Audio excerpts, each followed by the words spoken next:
जी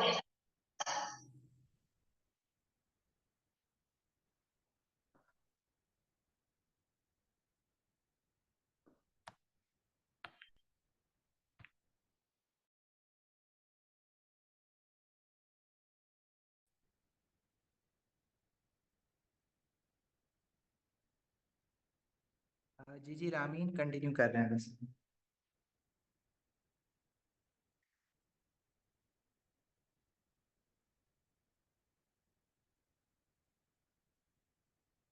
चलो हुजैफा आप कुछ पूछ रहे थे, दोबारा पूछ सकते हो क्वेश्चन।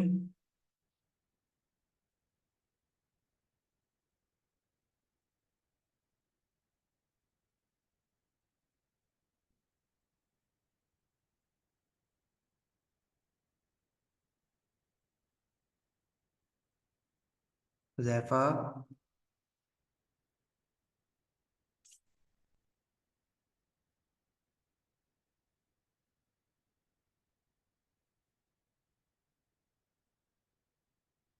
चले आगे बढ़े फिर। Effect of temperature.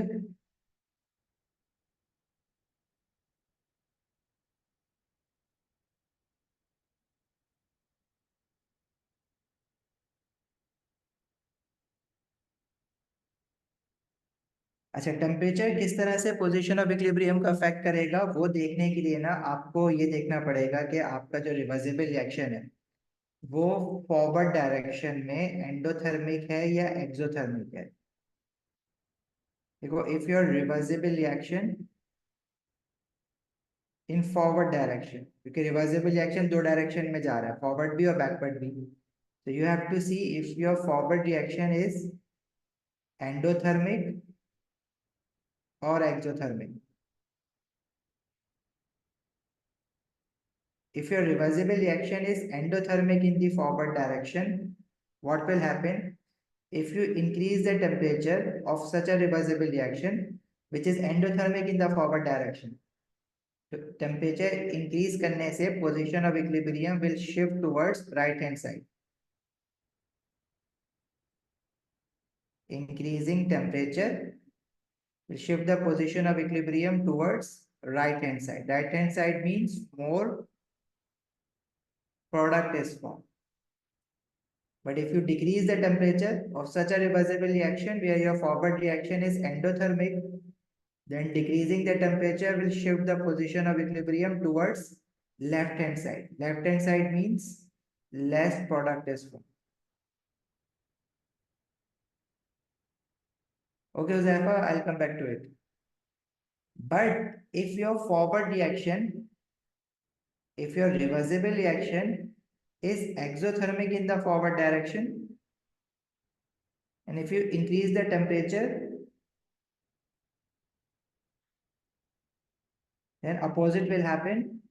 Increasing temperature of exothermic reversible reaction, position of equilibrium will shift towards left hand side. Similarly, decreasing temperature will shift the position of equilibrium towards right hand side. Left hand side पे जाने का मतलब less product formed. Right hand side पे जाने का मतलब more product formed. अब पहली बात, हमें पता कैसे चलेगा कि हमारा जो रिवर्सिबल रिएक्शन है वो फॉरवर्ड डायरेक्शन में एंडोथर्मिक है या एक्सोथर्मिक है। तो जब भी हमें रिवर्सिबल रिएक्शन की इक्वेशन गिवन होगी, या तो वो लिख देगा, बताएगा कि फॉरवर्ड रिएक्शन एंडो है या एक्सो है, और अगर वो नहीं बताता तो वो इंथैल्पी चेंज लिख देता है। इस रिएक्शन के साथ इंथैल्पी चेंज लेट से लिखा हुआ है -90 किलो जूल पर मोल। तो अगर किसी भी रिवर्सिबल रिएक्शन के साथ इंथैल्पी चेंज की वैल्यू गिवन है तो वो by default for forward reaction होती है। If in any reversible reaction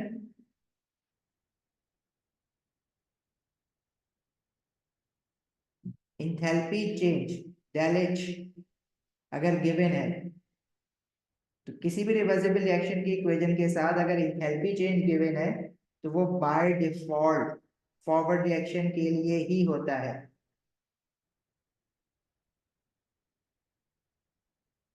ठीक है, ये फिक्स है बात। अगर फॉरवर्ड रिएक्शन रिवर्सिबल रिएक्शन का एक्सोथर्मिक होता है तो बैकवर्ड ऑटोमेटिकली एंडोथर्मिक होता है।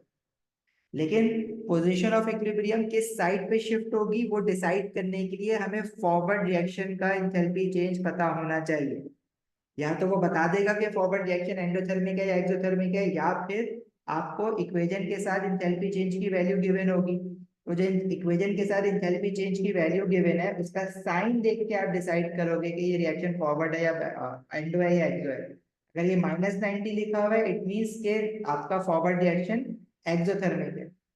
और इस रिएक्शन में जब आप टेम्परेचर बढ़ाओगे तो पोजीशन ऑफ इक्विलिब्रियम जो है वो लेफ्ट हैंड साइड पे शिफ्ट होगा। और अगर टेम्परेचर कम करोगे तो position of equilibrium right hand side पे शिफ्ट हो जाएगा। ये बात आपको याद रखनी है। इसको इस तरह से याद कर लो, देखो बहुत आसान है याद करना। या तो भाई रिएक्शन आपका एंडो होगा फॉरवर्ड डायरेक्शन में या एक्सो होगा, आप बस एंडोथर्मिक के लिए याद कर लो। एंडोथर्मिक के लिए क्या याद कर लो कि when you increase the temperature of a reversible reaction which is endothermic in the forward direction, तो टेम्परेचर बढ़ाने से position of equilibrium right hand side पे शिफ्ट होगा। बस ये याद कर लो, बाकी सब खुद ही याद हो जाएगा। एंडोथर्मिक रिएक्शन है रिवर्सिबल रिएक्शन फॉरवर्ड डायरेक्शन में, तो टेम्परेचर बढ़ाओगे तो पोजीशन ऑफ इक्विलिब्रियम राइट पे शिफ्ट होगा। और अगर कम करोगे तो वो लेफ्ट पे शिफ्ट हो जाएगा। इसी तरह जो एंडोथर्मिक के लिए लिखा है इसको बिल्कुल अपोजिट करके लिख दो, वो एक्सोथर्मिक के लिए बन जाएगा। एंडो में टेम्परेचर बढ़ाने से राइट पे शिफ्ट हो रहा है, एक्सोथर्मिक में टेम्परेचर बढ़ाने से लेफ्ट हैंड साइड पे शिफ्ट होगा और कम करने से राइट हैंड साइड पे शिफ्ट हो जाएगा। भाई देखो एक्सोथर्मिक रिएक्शन क्या है, जो ज्यादा हीट एनर्जी रिलीज करता है। अब एक्सोथर्मिक रिएक्शन कह रहा है कि मुझे आगे जाने के लिए हीट एनर्जी रिलीज करनी है। आप जो है वो पीछे से टेम्परेचर बढ़ाने बैठ जाओ, मतलब टेम्परेचर कैसे बढ़ाओगे, आप पीछे से हीट एनर्जी उसको देने बैठ जाओ। अब वो कहेगा कि मुझे आगे जाने के लिए ज्यादा से ज्यादा हीट एनर्जी लूज करनी है, ये पीछे से मुझे दिए जा रहा है, मैं नहीं चाहता आगे, वो पीछे आ जाएगा फिर। सही है, तो एक्सोथर्मिक रिएक्शन में टेम्परेचर बढ़ाओगे तो लेफ्ट पे शिफ्ट होगा, कम करोगे तो राइट पे शिफ्ट होगा। एग्जैक्टली अपोजिट होगा एंडो में। या तो एंडो के लिए याद कर लो, एंडो में अगर राइट बढ़ाओगे तो राइट पे जाएगा, कम करोगे तो लेफ्ट पे जाएगा। और बिल्कुल अपोजिट कर दो एक्सो के लिए। एक्सो में टेम्परेचर बढ़ाओगे तो लेफ्ट पे जाएगा, कम करोगे तो राइट पे जाएगा। क्लियर है, हो जाएगा यार ये। अब जैसे हमारे पास एक रिएक्शन है जिसमें hydrogen iodide produces 1 mole of hydrogen gas and 1 mole of iodine gas। इस रिएक्शन का इंथैल्पी चेंज गिवन है +50 किलो जूल पर। अब प्लस आपको क्या बता रहा है, +50 ये बता रहा है कि ये रिएक्शन क्या है, फॉरवर्ड डायरेक्शन में एंडोथर्मिक है। अगर रिएक्शन फॉरवर्ड डायरेक्शन में एंडोथर्मिक है तो इट मींस टेम्परेचर बढ़ाने से इसकी पोजीशन ऑफ इक्विलिब्रियम राइट पे शिफ्ट होगी। टेम्परेचर इंक्रीज करोगे, जो मैं एरो अपवर्ड्स बना रहा हूँ उसका मतलब है इंक्रीज कर रहा है। टेम्परेचर इंक्रीज करने से राइट पे शिफ्ट होगा, राइट पे शिफ्ट होने का मतलब क्या है कि मोर प्रोडक्ट विल फॉर्म। अगर टेम्परेचर कम करोगे तो पोजीशन ऑफ इक्विलिब्रियम लेफ्ट पे शिफ्ट होगी, लेफ्ट पे शिफ्ट होने का मतलब क्या है, लेस प्रोडक्ट इज फॉर्म। जी रामीन कंफ्यूजिंग है, तो बेटर है कि आप इसको याद करो चीज को। अच्छा हुजैफा रीजन नहीं पूछेगा इसके पीछे क्या है, लेकिन आप, वो मैं कह रहा था कि तुम लोग के जहन में अगर कुछ आ रहा है तो सोच सकते हो ना कि एंडोथर्मिक रिएक्शन है वो हीट एनर्जी एब्जॉर्ब ज्यादा करता है। फॉरवर्ड डायरेक्शन में जाने के लिए उसने हीट एनर्जी एब्जॉर्ब ज्यादा करनी है। अगर आप उसका टेम्परेचर बढ़ाओगे तो आप तो उसको हेल्प कर रहे हो ना फॉरवर्ड जाने में, तो वो ज्यादा ज्यादा आगे जाएगा। एक्सोथर्मिक रिएक्शन है वो फॉरवर्ड डायरेक्शन में जाने के लिए हीट एनर्जी रिलीज करता है। वो बाहर फेंक रहा है हीट निकाल के, आप पीछे से हीट दिए जा रहे हो, उसको टेम्परेचर बढ़ा रहे हो। तो वो क्या कहेगा, मैं नहीं जाता आगे, नाराज हो जाएगा, पीछे आ जाएगा, क्योंकि वो कह रहा है मुझे बाहर फेंकनी है हीट आगे जाने के लिए, पीछे से मुझे दिए जा रहे हैं।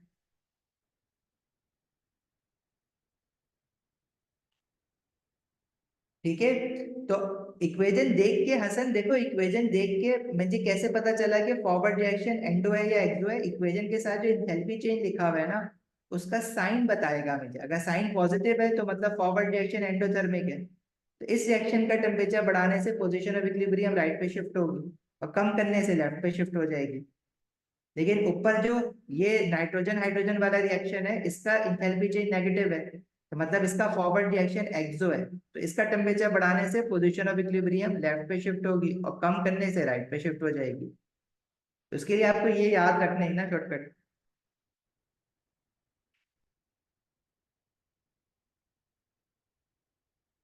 क्लियर है बात यहाँ तक?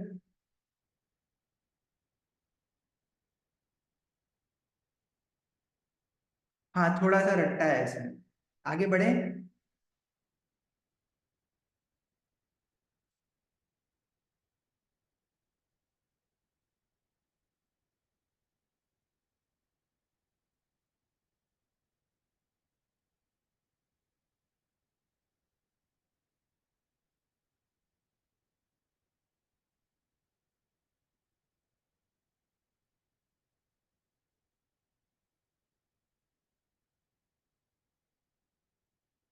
बस हसन थोड़ा सा और है, अब बड़ा आसान सा काम है। ऑलरेडी आपने जो चीज मैं अभी बताने जा रहा हूँ ना, वो ऑलरेडी आप लोगों ने पढ़ी हुई है। बस एक रिकैप लेना है उसका।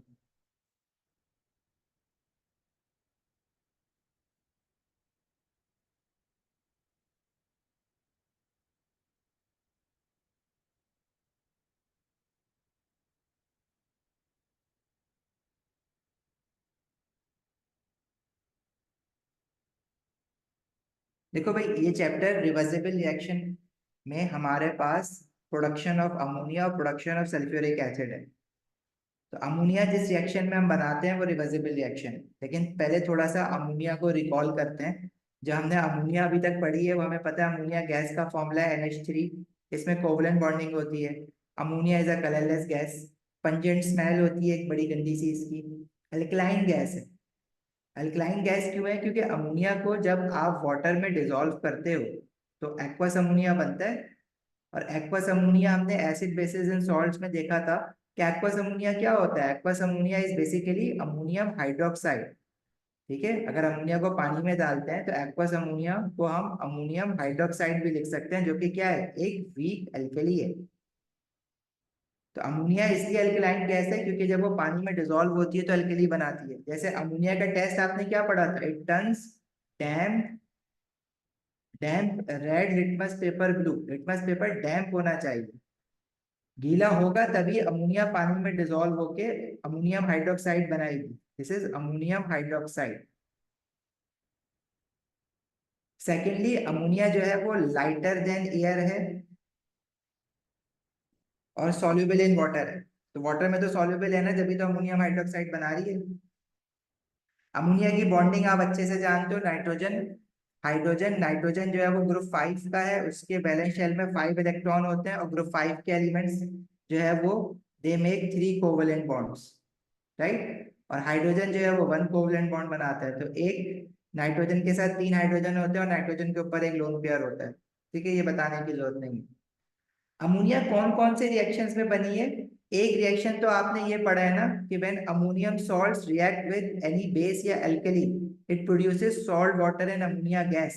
रिमेंबर वो जो फार्मर वाला रिएक्शन हमने पढ़ा था, जिसको मैं बार बार कह रहा था कि आप भूल जाओगे, ये वही रिएक्शन है कि जब हमारे पास कोई अमोनियम सॉल्ट है, like ammonium chloride, ammonium sulphate, कोई भी अमोनियम सॉल्ट है लाइक अमोनियम नाइट्रेट, उसको किसी अल्कली के साथ रिएक्ट कराओगे या बेस के साथ रिएक्ट कराओगे तो प्रोडक्ट में बनेगा सॉल्ट। जैसे कैल्शियम ऑक्साइड के साथ अमोनियम नाइट्रेट को रिएक्ट कराओगे तो प्रोडक्ट में we will get another salt which is calcium nitrate water, and साथ में क्या बनेगी, अमोनिया गैस।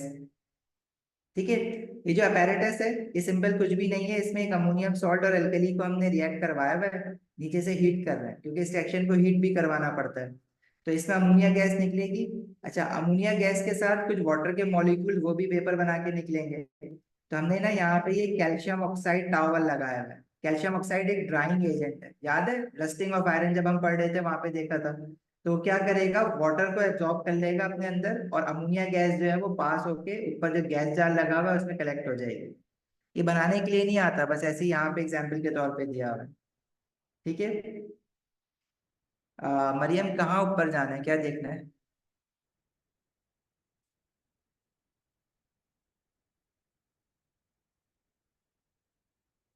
अमोनिया गैस और कौन कौन से रिएक्शन में बना था? आयरन की रस्टिंग के लिए कैल्शियम ऑक्साइड नहीं चाहिए। हमने ये देखा था ना कि अगर एयर से मॉइस्चर को एब्जॉर्ब करना है तो उसके लिए हमने कैल्शियम ऑक्साइड या कोबाल्ट क्लोराइड डाला था या सिलिका डाला था टू एब्जॉर्ब मॉइस्चर। तो यहाँ पे भी वो वाटर वेपर एब्जॉर्ब कर रहा है बस कैल्शियम ऑक्साइड। इंट्रो ये मैं आपको शायद शेयर कर दूंगा फाइल पूरी, बल्कि मैंने अपलोड भी करी हुई ऑलरेडी।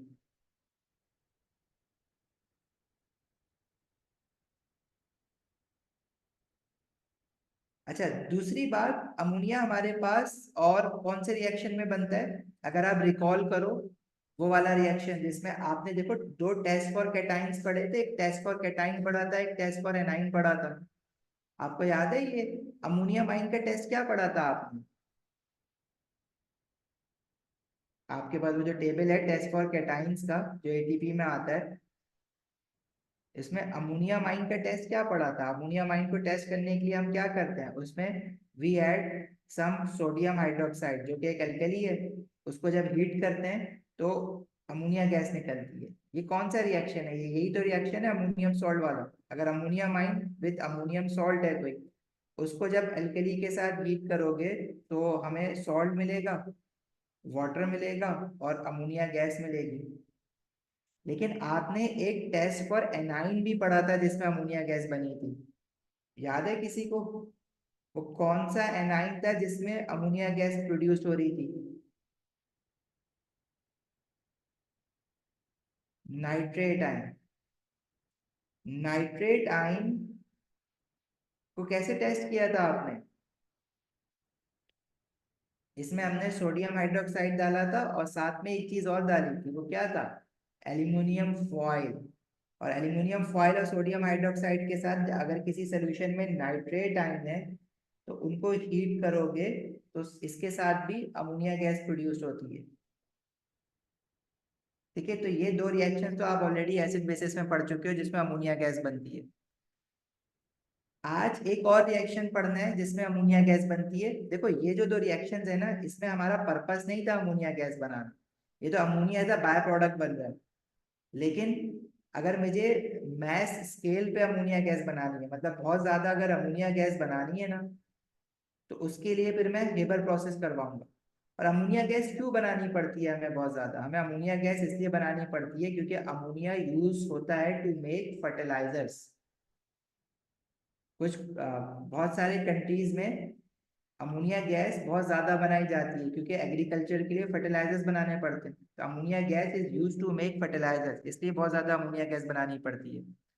अब्दुल्ला ये टेस्ट बिल्कुल याद करने हैं। पेपर 4 में तो ये आपके पास टेबल गिवन होगा, लेकिन पेपर 1 और पेपर 2 के लिए आप ये टेबल याद करोगे। ठीक है, ये पढ़े हुए हैं, हसन रिएक्शन एसिड बेसिस में पढ़े हुए हैं बेटा, नए थोड़ी हैं। भूल गए हो? रिवाइज कर लेना, याद आ जाएंगे। इसी तरह अगर मुझे अमोनिया गैस एक बहुत ज्यादा बड़े स्केल पे बनानी होती है ना, तो उसके लिए हम करते हैं हेबर प्रोसेस। हेबर प्रोसेस क्या है? सिंपल सा रिएक्शन है। जो अभी हम जिसकी एग्जांपल ले रहे थे वो हेबर प्रोसेस था। हेबर प्रोसेस एक हमारे पास रिवर्सेबल रिएक्शन है जिसमें नाइट्रोजन गैस रिएक्ट करते हैं हाइड्रोजन गैस के साथ टू प्रोड्यूस अमोनिया। ये एक रिवर्सेबल रिएक्शन है। इसकी इक्वेशन बैलेंस करोगे तो you will get 2 mole of ammonia, 3 mole of hydrogen and 1 mole of nitrogen gas. ये रिएक्शन फॉरवर्ड डायरेक्शन में एक्सोथर्मिक होता है, ये भी याद रखना है। वैल्यू क्या होती है एंथैल्पी चेंज की वो याद नहीं करनी है, बस forward reaction is exothermic Haber process का, ये याद रखना। ठीक है। अच्छा, इस रिएक्शन को करवाने के लिए ना कुछ स्पेसिफिक रिएक्शन कंडीशंस हमें चाहिए होती है। मतलब ये रिएक्शन किसी भी टेम्परेचर पे नहीं हो जाएगा। अगर अच्छे से इस रिएक्शन को करवाना है तो हमें टेम्परेचर जो है वो हम लोग रखते हैं इंडस्ट्री में इस रिएक्शन को करवाने के लिए। We keep the temperature to 450 degree Celsius, याद करना है। And we keep the pressure to 200 atmosphere. Atmosphere is the unit for pressure. 200 atmosphere kilo pascal में 20,000 किलो पैस्कल्स होता है। और इस रिएक्शन को करवाने के लिए हम लोग एक कैटलिस्ट भी यूज करते हैं, वो होता है आयरन। आयरन मेटल को एज अ कैटलिस्ट यूज करते हैं। ये सारी रिएक्शन कंडीशंस आपको याद रखनी है। सेकेंडली, इस रिएक्शन को करवाने के लिए नाइट्रोजन गैस हमें कहाँ से मिलती है? देखो, कोई भी रिएक्शन जब हम करवा रहे हैं इंडस्ट्री में, अगर बहुत ज्यादा उसका प्रोडक्ट बना रहा होता है तो उसके लिए जो रिएक्टेंट होते हैं उनको हम रॉ मटेरियल्स कहते हैं। तो नाइट्रोजन गैस और hydrogen gas as a raw material use हो रहा है ना इसमें। तो नाइट्रोजन गैस हमें कहाँ से मिलती है? एयर में 78% नाइट्रोजन होती है। तो हम एयर में से नाइट्रोजन गैस निकालते हैं। किस तरह से? उसका जो मेथड होता है उसको हम कहते हैं फ्रैक्शनल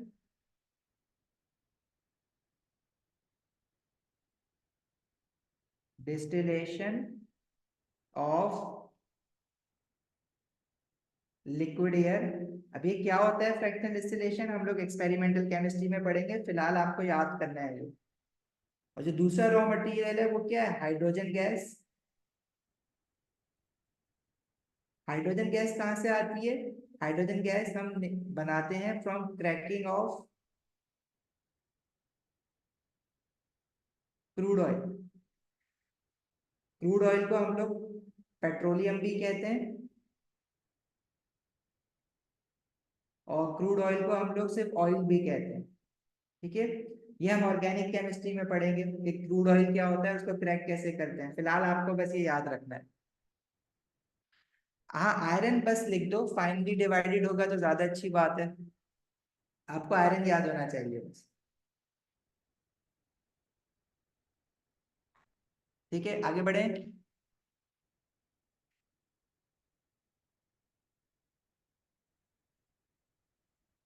हसन बेटा प्लीज नहीं करो, पढ़ने दो अभी, 10 मिनट की बात और है।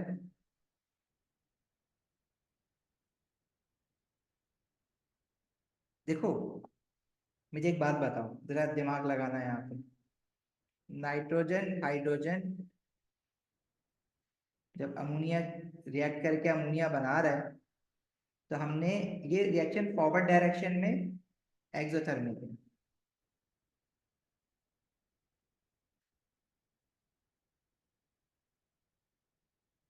देखो, प्रोडक्ट जो होता है ना,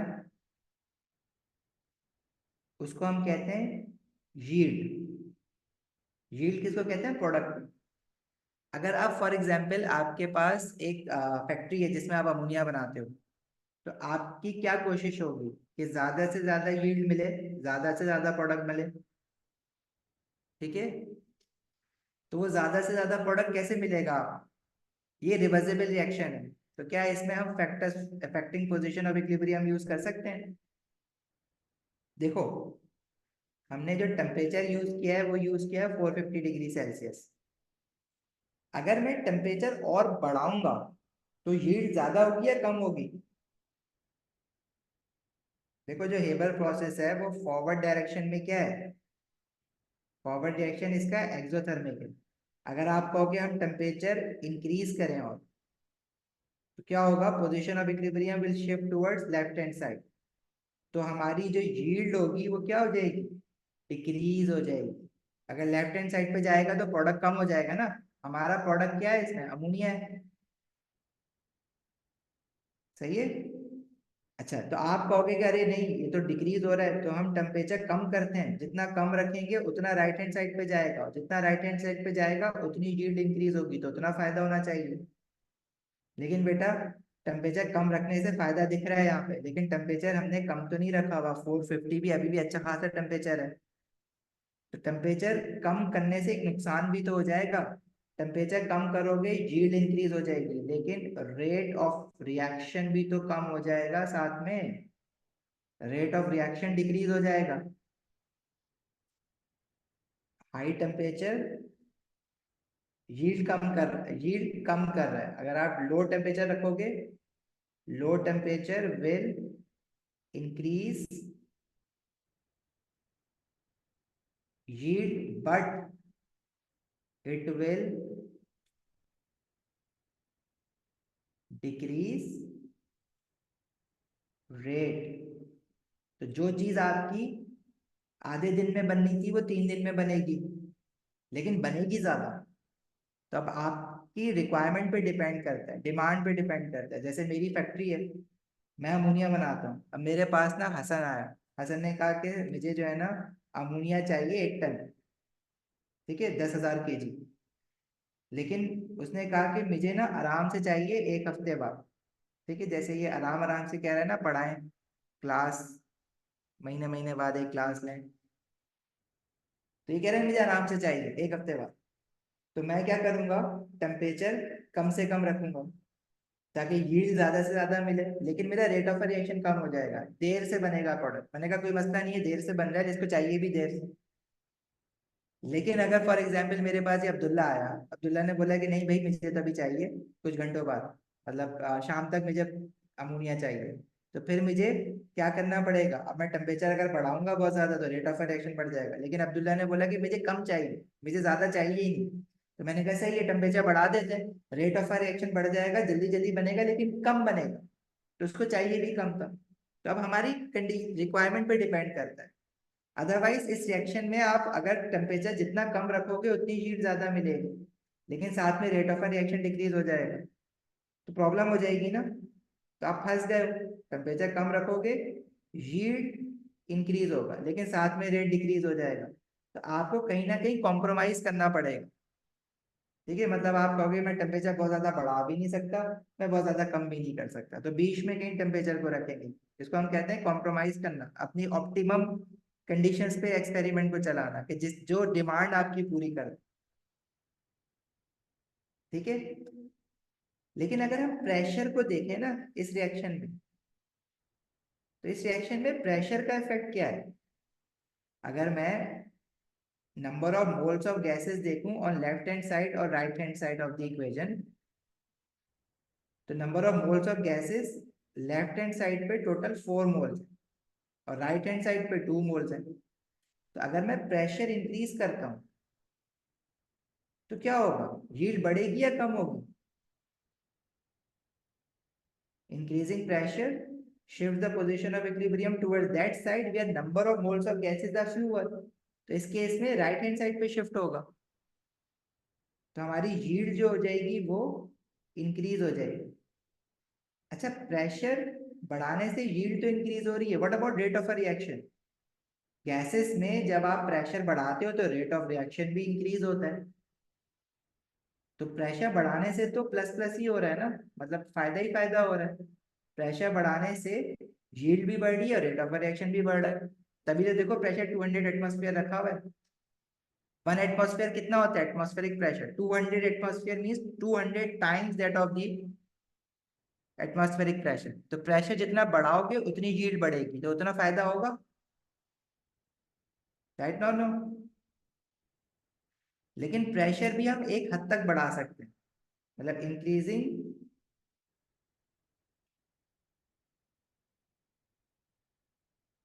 pressure is advantageous as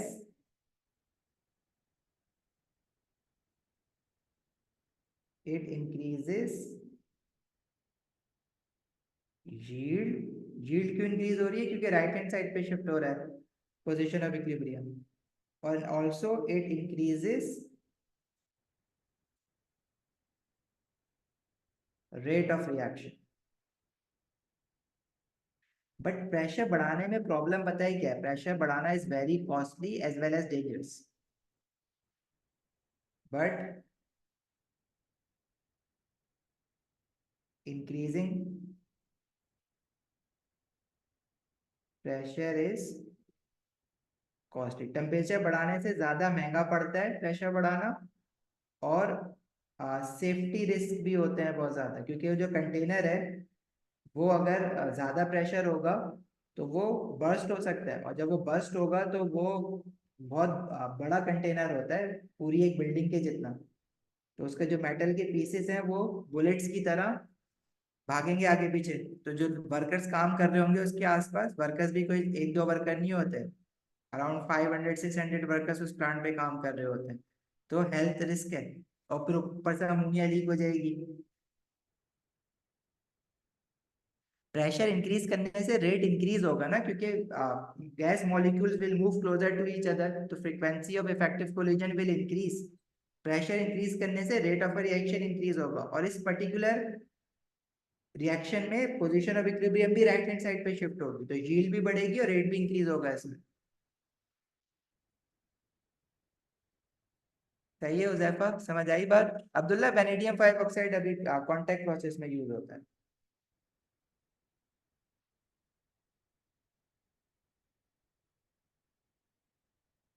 देखो ये जो ग्राफ बना हुआ है, इसमें ना एक वक्त में एक ग्राफ देखना जरा अभी। इस ग्राफ में एक्स एक्सिस पे हमारे पास है प्रेशर और वाई एक्सिस पे है परसेंटेज ऑफ अमोनिया। अगर हम इस ग्राफ को लेट्स से 500 डिग्री सेल्सियस पे देखें, पहले 500 डिग्री सेल्सियस वाला जो ग्राफ है, उसमें जब हम प्रेशर इंक्रीज कर रहे हैं, देखो परसेंटेज यील्ड इंक्रीज हो रही है। देखो प्रेशर एक्स एक्सिस पे जब इंक्रीज हो रहा है, तो परसेंटेज यील्ड जो मिल रही है 500 पे, वो इंक्रीज हो रही है, 40% तक मिल रही है। लेकिन अगर हम टेम्परेचर कम करें, जैसे अगर हम यही रिएक्शन को 100 डिग्री सेल्सियस पे करें, तो देखो यील्ड 100% के करीब मिल रही है। टेम्परेचर और कम करेंगे तो यील्ड कम हो जाएगी, क्योंकि फॉरवर्ड रिएक्शन एक्सोथर्मिक है ना, तो टेम्परेचर बढ़ाएंगे तो position of equilibrium left hand side पे शिफ्ट होगा। 500 ग्राफ में तो मैक्सिमम यील्ड मिल रही है, मतलब जब आप रिएक्शन को 500 डिग्री सेल्सियस पे करा रहे हो तो मैक्सिमम यील्ड हमें अराउंड 40% मिल रही है। लेकिन अगर जब हम लो टेम्परेचर पे रिएक्शन को करा रहे हैं तो मैक्सिमम हीट हमें ज्यादा मिल रही है। लेकिन प्रॉब्लम क्या होगा, 100 डिग्री सेल्सियस पे हमारा जो रेट होगा, रेट ऑफ अ रिएक्शन, वो बहुत स्लो होगा। रेट स्लो होगा, 500 डिग्री सेल्सियस पे रेट फास्ट होगा। तो हम बीच का कोई टेम्परेचर लेते हैं, जैसे हमने क्या लिया हुआ है, हमने 450 डिग्री सेल्सियस लिया हुआ है।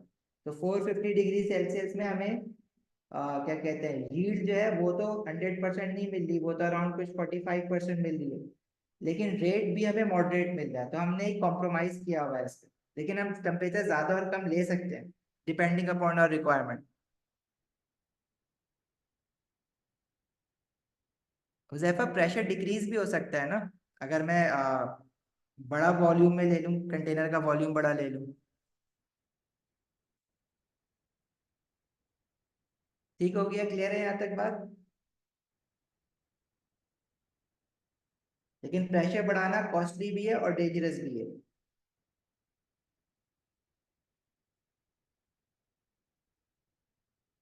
इसी तरह हमारे पास एक और रिएक्शन है, अच्छा इसके पास पेपर्स हम इस चैप्टर के अपकमिंग क्लास में करेंगे। तो आई थिंक जो दूसरा हमारे पास इसका रिएक्शन है कांटेक्ट प्रोसेस वाला, फिर वो हम कमिंग क्लास में डिस्कस कर लेंगे। 6 बज गए, कुछ लोगों की क्लासेस स्टार्ट हो रही है ना। तो अब जो कमिंग क्लास आएगी ट्यूसडे को, उसमें अराउंड 15-20 मिनट्स का ये हमारे पास चैप्टर और इसके पास पेपर्स होंगे। आसान सा चैप्टर है। और फिर अब कमिंग क्लास में ट्यूसडे को ऑर्गेनिक केमिस्ट्री स्टार्ट कर देंगे। ठीक है, चलो कोई सवाल है तो पूछ सकते हो, ना जा सकते हो आप लोग। मैं समझा दूंगा, चलो हसन दोबारा क्लास में समझ लेंगे।